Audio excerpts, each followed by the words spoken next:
Assalamualaikum warahmatullahi wabarakatuh. Selamat datang di Trend Tutorial Channel. Jadilah bagian dari kami dengan like, komen, dan subscribe.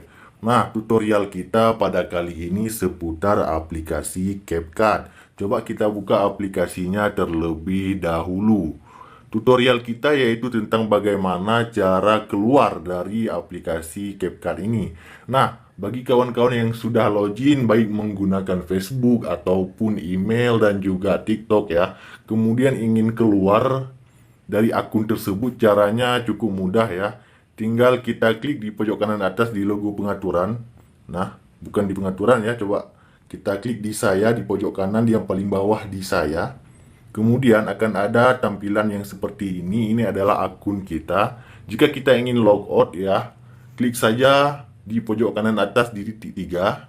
Nah, di sini ada tulisan pengguna yang diblokir, kelola akun, dan keluar di pojok kanan yang paling bawah. Klik saja keluar ya, sedang keluar, dan selesai.